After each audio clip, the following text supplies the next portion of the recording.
All right, good afternoon.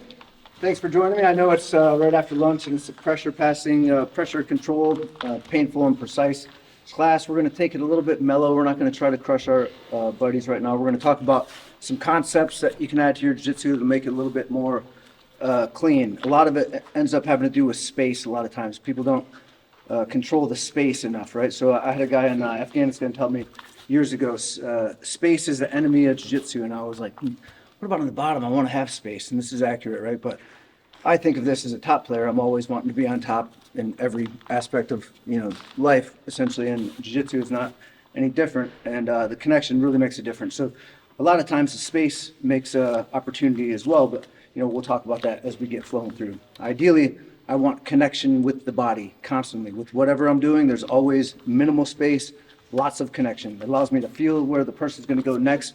Allows me to kind of be psychic in where they're going to move to. And if I prevent possibilities, then I have very little options that I have to look for later. So essentially I look for like 3 options as I get into control position. But getting to that nice tight side control position is very difficult. So looking for wherever we're getting that tight control space is really important.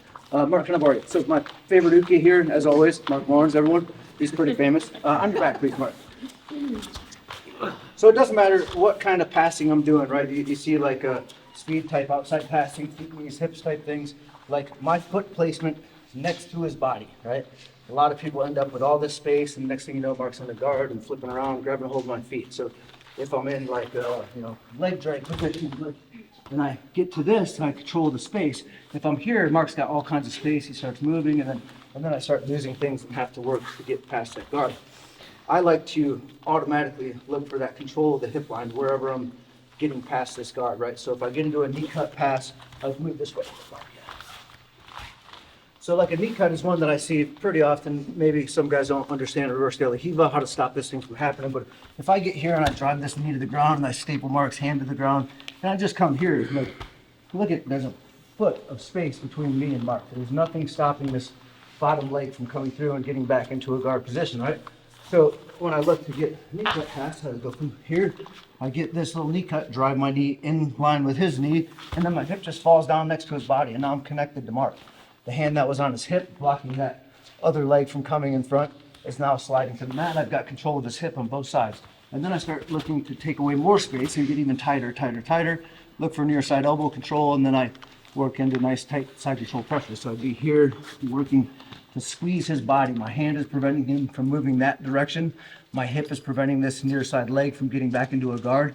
And then I look to kind of scoop up Mark's near side elbow and get deep underneath his back. This, in my opinion, is the most important part of maintaining side control. If I lose this, I need to switch into different types of guards. Won't get super deep on transition stuff today, but there's a bunch of great drills that you can flow through. So I want this knee deep, deep, deep underneath Mark's neck. This hand that goes behind his head, I'm looking to get in his armpit. So I want to get 2 fingers in the center of his armpit, deep, deep, deep. And when you get in the right position, your shoulder is going to end up on the side of his chin, or pretty much right in line with his earlobe. So this isn't quite deep enough. I want to push even more. I drive his shoulder to his head, get deep inside, and drop my shoulder more, get deep, deep, deep. And I grab a hold of Mark's lat, and I really want to pull his shoulder into the side of his face. My near side knee is blocking this hip now. My elbow is pulling against his body and making it nice and tight. And I drive my thumb and hand into his armpit to make it even a little bit tighter. I'm going to take off some pressure on Mark right now so he doesn't go to sleep on me. But ideally, this can put you to sleep. So I need to figure out how to keep this near side elbow, because if I give a little bit of space, even Mark starts moving, now he gets near side elbow in. So rotating my hips a little bit and turning his face that other direction allows me to go ahead and move and try to get the elbow back in a little bit. Mark, try to get your elbow in. So just that little bit of change, right, is allowing that elbow to stay there. So when I shift my hips, like, you almost don't even see it. It's the way that I get the control is like barely noticeable, but ideally, like, I'm trying to figure out how to keep that elbow in that place. The higher I get toward his head, the better off it kind of works.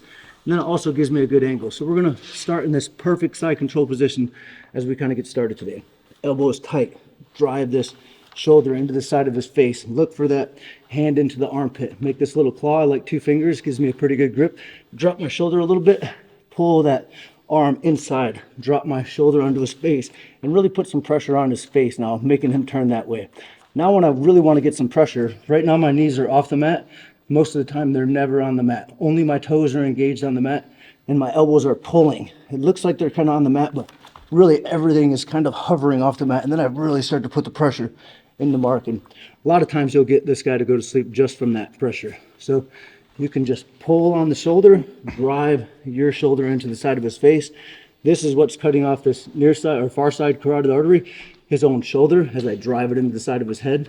My butt kind of raises just a little bit. My elbow is inside of my knee. I'm pulling on my elbow on this side. My knees are hovering.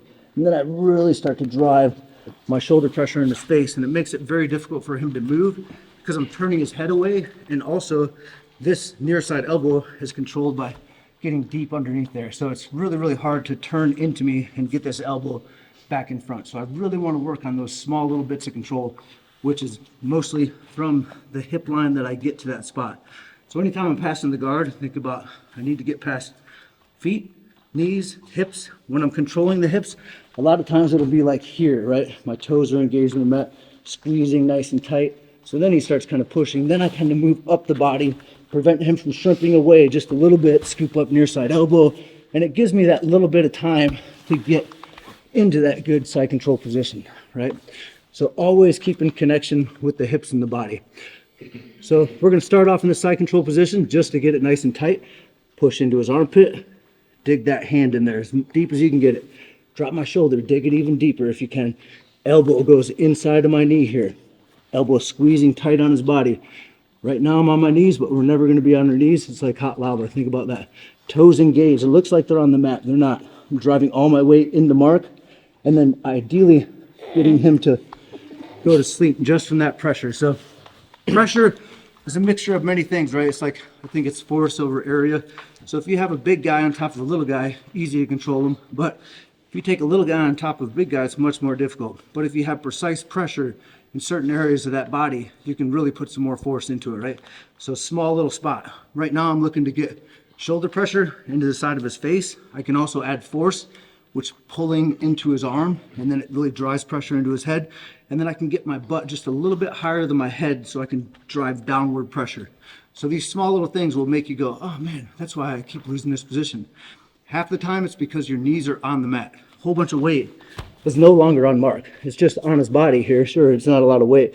Is that pretty comfortable? You feel good? And then what about now? It's a little more? Not so good. A little bit worse. And it's not even going into precise pressure at this point. So we're going to get in this side control, get as tight as you can. Elbow in front, shoulder pressure on the face. Yes, ma'am? The right hand? Was that doing anything? Yeah, this right hand initially, I want it to be here, like pulling his hip into my knee.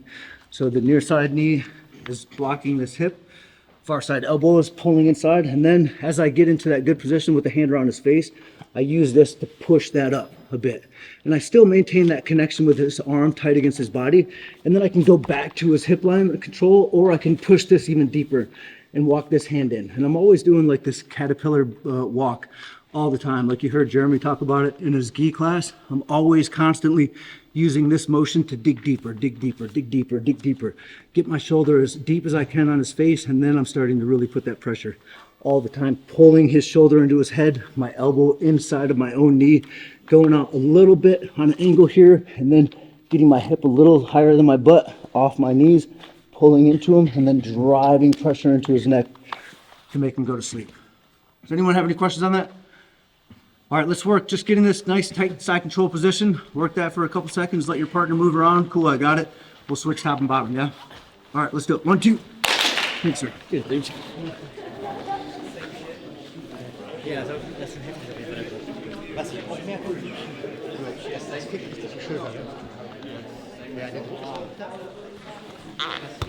Last one. Just getting into this nice tight side control pressure, looking to not allow them to get that near side elbow back inside, right? That part is really, really difficult to do. So when you start losing this near side elbow, I don't stay in that cross body position. It's a horrible spot, in my opinion, to be, because there's like 20 different escapes. So I like to go higher percentage options, right? So I want to get less options for escapes. So when I get into side control, I want to have 3 options that you have. That's it. And then I have 3 options for offensive things that I have. If I go into side control and you get that near side elbow inside, there's a million things that start going on. Ghost escapes, and next thing you know, guys flipping outside, and like it's just way too much to keep track of. So I don't really love this idea. So if I lose that near side elbow, I need to go, oh, little bells go off in my brain. It says ding, ding, ding, ding, bad spot, change position. Because if you stay over here and those guys are like, you know, the Weasley, what is that one choke that everyone does? Buggy chokes, yeah. Oh, God, yeah. It's just a buggy choke world. It's like, it's crazy. Like, why would you do that over here? And there's a million other things that happen. So as soon as this thing is not controlled with this hip, I need to start moving, right? Ideally, I get to this control, but it's very difficult to get up this way because I've had to go from feet, knees, hip control, then I'm controlling chest, then I'm looking to get elbow control, then I'm looking to control his face. So it's like 7 steps down the guard passing world, right? So every step that I'm making between this transition is constant control pressure, not allowing any space. If you allow space, this million other guards start to happen. If we didn't allow space, none of these other guards would happen in jiu-jitsu. I heard Professor Gordo say this at his coral belt promotion. He was standing up showing some guard pass, and he said, all these guards wouldn't exist if I just didn't allow them to exist. So when you're like standing up here and there's a million options for this guy to do stuff. When I go, no, Mark, fuck that. I'm taking away all your guard. I'm not doing any of that shit. So this over-under world position, like pressure passing, is my favorite spot to be in because it allows me to keep this control all the time, keeping pressure on his body in a specific area, controlling his hips, and then I can just walk around those positions and get into this control, and then I start moving up, then I scoop near side elbow, and then I get into this great control position constantly, right? So this is a battle to be had in every aspect, all the way from his feet to his head. It's very, very difficult. So I'm just going to talk about ideal side control. This is what I'm looking for, how to get to this position, right? Near side elbow, super important. Squeeze everything together, no space. Identify where you want to put the pressure with your body in a small little space. And then also think about how to apply more force, which is get off my knees, put more weight onto that position, get my hips up just a little bit higher than my head, drive forward pressure and downward pressure at the same time, and prevent this guy from moving as I'm pulling things into me, right? I know it's a million things, but space, take away all the space, get off your knees. That's about much information. You go, oh man, I want to be heavy. I'm on my knees. What do I do? Oh, get off my knees. Heavier, automatic, you know? Very, very important. Off the knees all the time. So we're in the side control position. We're trying to get to that spot. We've got it all perfect. I'm pushing Mark's arm up into his face, getting nice and deep in his armpit. Keep my elbow nice and tight against his body, my knees tight against his hips, squeezing everything nice and tight. Be careful when you're here, you end up like over this position. So there's always like that little bubble, right? You're just kind of floating on the bubble. If I get over that bubble, it means Mark can roll like that direction, right? It's bad for me. So you always kind of feel that out as you're playing with your opponents. And this is like a feel type thing, yeah. But we're going to go into this transition as I start to get this pressure. I'm trying to put pressure on Mark. Maybe I've got all this space and my elbow's in the wrong spot. Mark kind of shrimps away and gets that elbow back in front. Right now, see what happens? His knee comes inside. So he's getting a guard back. I need to go, I don't like that. I need to stop. And I just go, no, you can't have a guard, Mark. And then I still keep putting pressure on his face. Then I still keep digging, and then I knock my knees together and I look for that near side elbow control. There's many ways to keep this position. I like this little windshield wiper type movement because it doesn't allow him so many options to work on escapes. You can obviously transition from like this position. He gets the elbow in front, and I can transition to like reverse case katami type thing or modified case katami and scarf holes and yada whatever to scoop up near side elbow. I don't like this because there's many more options for escape. So what I do, as soon as I lose this elbow, I'm like trying to, oh no, bad, here. I go here, automatic. Now I'm keeping this pressure and trying to dig my hand into his armpit or whatever I can grab a hold of, and I just go, boop, and I knock my knees together. And then I knee Mark right into the floating ribs. And as I do that, I put pressure this way and I go scoop up near side elbow, and then I start to get into side control again.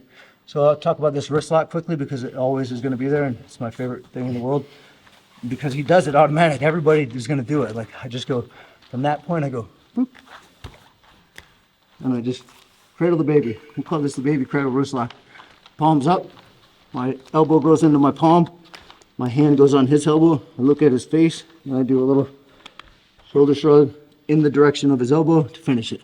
So my beard kind of locks that wrist in place. I go bloop, like I want to kiss Mark in the face. Palm up, elbow comes over top, grab his elbow, cradle the baby. And I just do a little shrug in line with his elbow. So again, we're here trying to get to that perfect side control. Start in this spot and then allow them the space, because as I allow them space, that means that I'm dictating the next movement. They're not squirming out and I have to react. It's like me allowing them to get to the place. I know that he wants near side elbow inside. I know that he wants to try to get a guard back. So if I know that that's going to be happening, I can be like, oh, cool. Oh, everything's good. And then he starts getting elbow. I go, oh, just kidding. You can't have that. My knees knocked together. I hit him in the ribs with my other knee. And then I just swoop up his body. It's pretty easy. If you guys need to see from this side, let's go this way, Mark. So I got good control, trying to get to that mid-reach spot. Boom, shoulders tight. Mark starts shrimping, moving, boom, automatic. Hand comes back. Doesn't matter if your palm's on the mat, your fist's on the mat.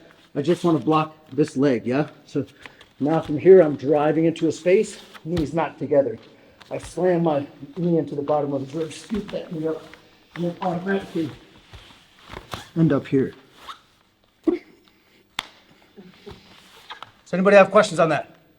Just like a windshield wiper kind of regard to control that near side elbow. Pressure into his face, scoop that elbow up, and then shoulder pressure.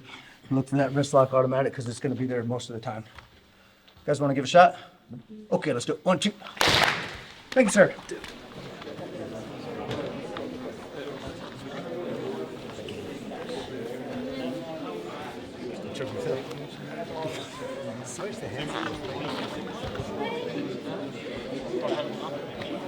Okay, who's got questions? Yeah. Yes, ma'am. Wrist lock. Wrist locks. So this wrist lock, mechanics of it are a little bit weird and strange to try to figure out how to drive this middle finger to the end of their elbow, wherever that is. So wrist locks, I need to isolate this elbow from moving anywhere, and then I just bend the wrist and put force to wherever that end point is of that elbow. So if it's my hand right now when I have it cupped, then I want to drive force to the middle of my hand with their middle finger to try to get that middle finger to touch my hand, however that is. So sometimes I need to change my body a little bit and then drive direction that way. But most of the time I can just use this shoulder and go, oh, that's not the right direction. I got to go this way. And then I change the angle of my shoulder a little bit to end up finishing it. So the mechanics are strange when you're first playing with it because you end up like pushing it this way or that way and it doesn't put the pressure down. So however you can figure out to make that downward force on the elbow. If Mark was here on the ground and I just took his hand, I want to push that thing there, like middle finger goes there. So that's like right there, tap time, right? So it's in front of my face here. I just clamp it. I try to get on this little fatty part of my shoulder. If it's in a weird spot, I just move my body out the way until that thing is where I want it. And I clamp it in there. This comes underneath, palm comes up, grab onto that elbow. And now the direction goes, oh, I need to put that middle finger here in my hand. So I go, oh, how do I do that? I go, oh, there we go. That's the way. Sometimes you can also go this direction and then just move your whole body into it. But it's a bit better when you catch it quickly and you can just shrug that shoulder off. It's almost like, you know, kind of shrugging off that collar tie to get into the 2-on-1 that we played with the other day. But it's the same idea almost, you know, that little shoulder shrug or shoulder bump when you're pummeling. It's the same idea I'm doing to that wrist and it happens so quick. Does that make sense? Vlad, what'd you have? You have a question? I wanted to see your exact hand positioning, Yeah, so but I saw it now that you grabbed your elbows. baby cradle. Baby cradle. I think that's a good name. We can call it baby cradle. I got this from Gustavo Machado, my instructor. He's everywhere he gets these all the time. It's like, oh, hand in front of the face. We've been taught that since the beginning of Jiu Jitsu. He's like, snap, every time. It's crazy how fast it comes on. So you guys have probably seen it or felt it if we've rolled together. It's very, very effective. Happens all the time. And this comes a lot of times from the transition of passing because I left all that space. They want to put the hand in front of the face and then I attack it even before I have this near side elbow control. But if I've got all the way and this guy's smart and he's not doing any of that because he's been wrist locked 100 times and I'm just here, nice tight passing and I'm getting to the side and I'm like scooping that near side elbow and then I start putting pressure on his face and he doesn't like that much. And he's like, man, I hate that pressure. And he wants to put that hand. And I go, whoa, snap. So this is like the idea, the transition up to that point. But I like to show it from that good tight side control because most of the time people are going to be framing, trying to get the elbow in front of my hip to start pushing on my face to make the space to get out, which is, in my opinion, not the correct way to do this. There's better ways to get out. I won't get into that too much today, but if you guys want to get into that, we can talk about it open matter or anytime you guys feel. So another option, as we start to get into this side control position, passing the guard, Mark can either turn into me, doesn't let me get this near side elbow, or he kind of runs away, right? If I have the connection, I can feel whatever he's likely going to do. So, you know, you guys see me passing, and a lot of times it's the over-under pass, or if I have a gi, I use the lapel quite a bit. But my elbows are essentially always in this spot. There's something on his far side hip, and there's something on his near side hip preventing a guard from coming back. So that's all the time. Everywhere I go is like this connection, right? So if I'm here and Mark wants to run away from me, it's really easy to stop that from happening. And even if the guy stays nice and tight and keeps their elbows tight, even if they got a big old belly here, you can most of the time slide in this position and get inside of this arm. When I get to this point, I like my elbow to be right in his little floating ribs because pain compliance does stuff, right? Pain makes Mark go, I don't like that. I don't want to be there anymore. So I catch him from rolling that way. Most of the time I'll get him before he ends up in turtle.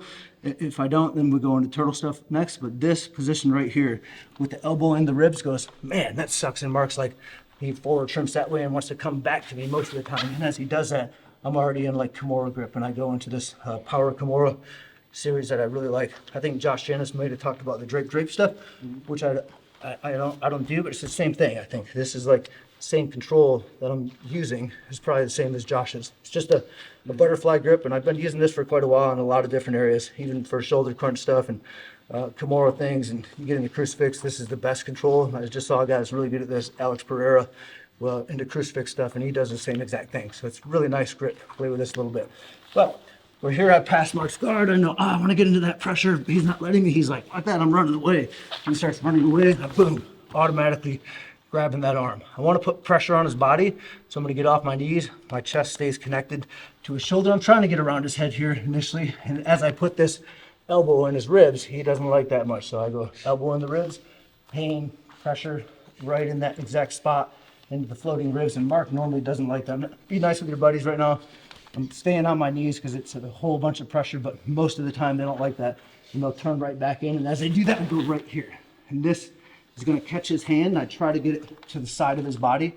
And I can just get a wrist lock here as well.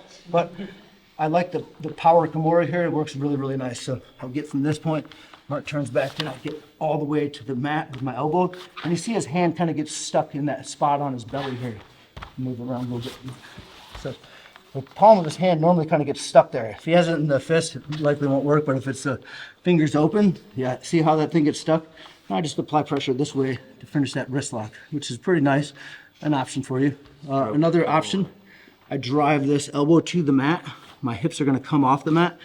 I'm using my forearm on top of his forearm. It's really, really painful for kind of both of us, but he's going to break before I do because I've got a whole body on top of one shoulder. So I go here, boom, right to the ground. Just blade my hips out, get on top of his shoulder. I want to pin that shoulder to the mat. And then as I get my elbows to the ground, I start, it's not even turning the pressure up yet, but like drive this fist to the ground, and then I start to drive my hips into his shoulder, and first thing that'll break will be this arm most of the time, and then the shoulder comes next. Some people comply with the pain a little bit more than others. You'll feel that it's kind of miserable. If you do this all day long, your own arm's gonna hurt, but it's a great position. It's a couple great submissions that happen so fast from that side control position, trying to maintain the pressure and the control. He's running away, snatch that arm up. It's normally there. And then I go elbow deep into that little floating rib here. Try not to put all your pressure on your buddies. We don't want to break any ribs today, but it's a great spot to be. So I'm passing Mark's guard, trying to get near side. Oh no, Mark is moving away. He tries turning away from me. Scoop, grab this arm. Yeah, as soon as he starts turning back in, I'm starting to get this elbow over top here. Elbow drives to the mat. Try to get his hand on his hip there if I can. And I can just wrist lock, or grab the elbow to the mat. My hip goes on top here, nice and tight on the shoulder. Then I apply pressure here. You can almost finish like the wrist lock in that forearm crusher, and then the shoulder next. So let's turn this way, Mark. Mark turns it away, catch that arm, elbow into his belly, turns back in, over top. Drive that hand to the side of his belly. See where that hand ends up falling? drive my elbow to the mat, hips on top of his shoulder. Then I just figure four, crush the forearm, put a whole bunch of pressure on that thing. You guys have questions on that? Or just give it a shot. 1, 2.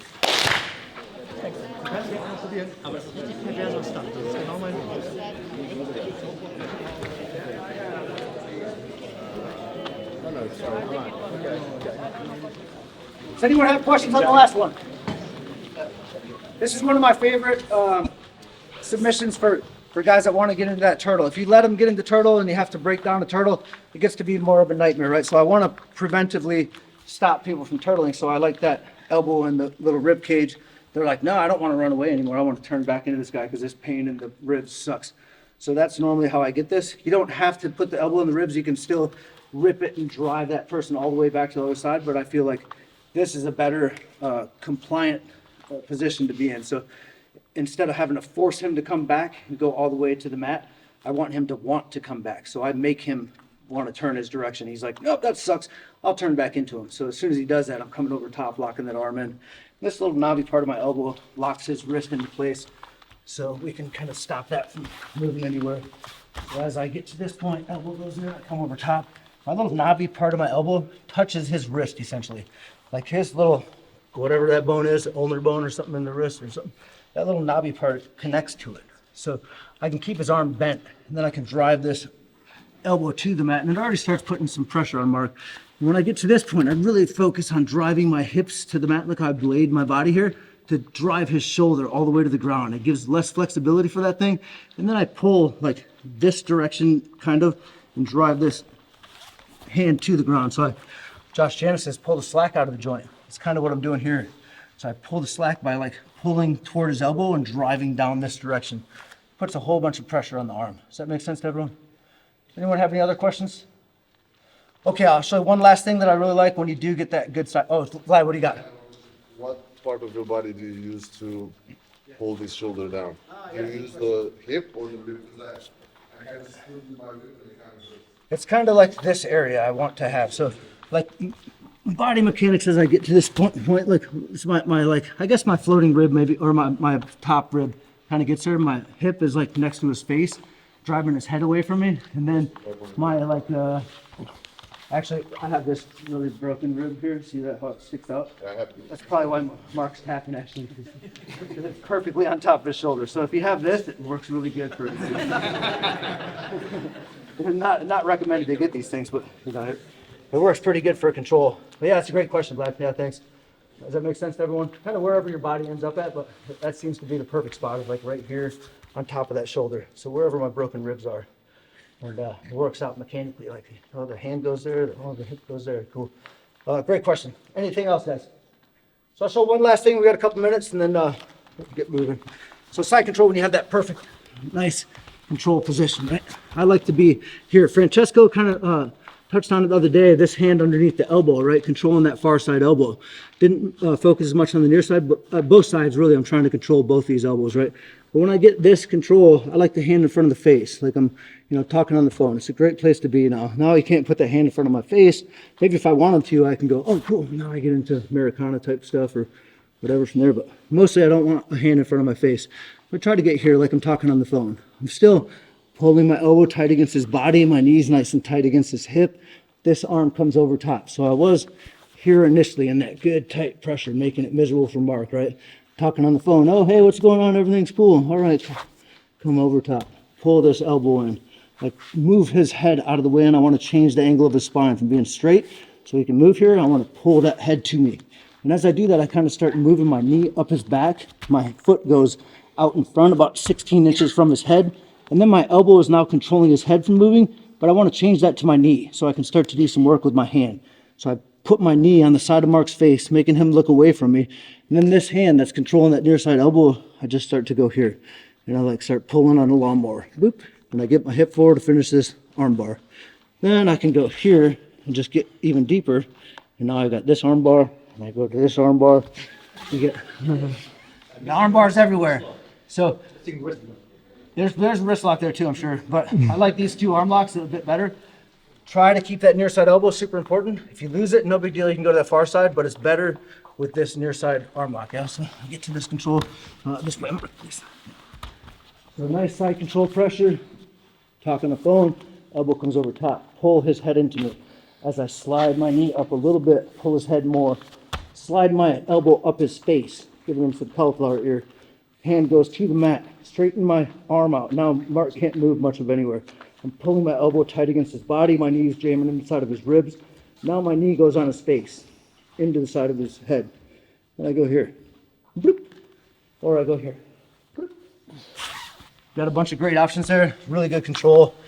But the control comes first. Try to keep near side elbow control as you work through that. A lot of times you're going to miss it, so you got a second option, right? I like to have 1, 2, 3, 4 different options down the road. If you guys miss all that, you can go far side armbar and just spin around and go to regular, on your back armbar stuff.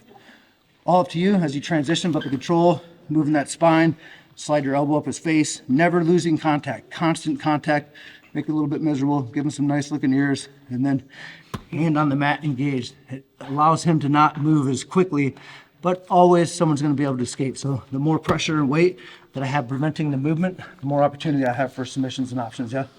Can you just demo quickly on Yuri? Oh yeah, Yuri, can I? That's I just so I can see it. Just so you guys know that works on bigger guys. Sure. Yeah? Come on, Yuri.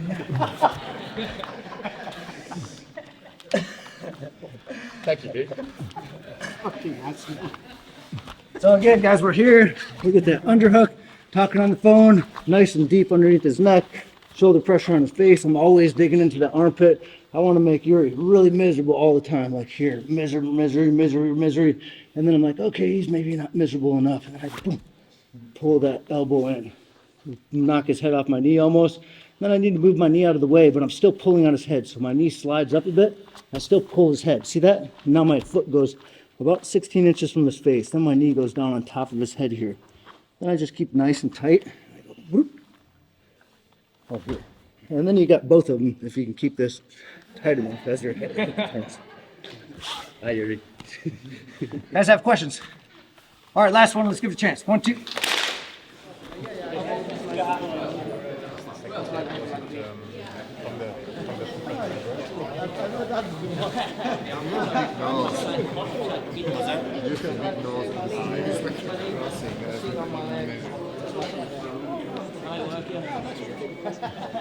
Okay, guys, thanks for coming out. We're out of time. If you guys have questions deeper in, just grab me on open mat, or we go off into the side mat and work on stuff you guys like. Hopefully you enjoyed. If you guys have other ideas or something else, will this work? Will that work? Yeah, sure, of course. We'll go down those rabbit holes if you guys like.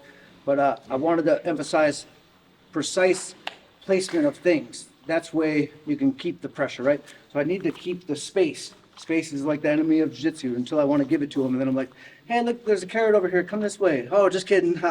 And then you break the wrist, right? So this is the idea.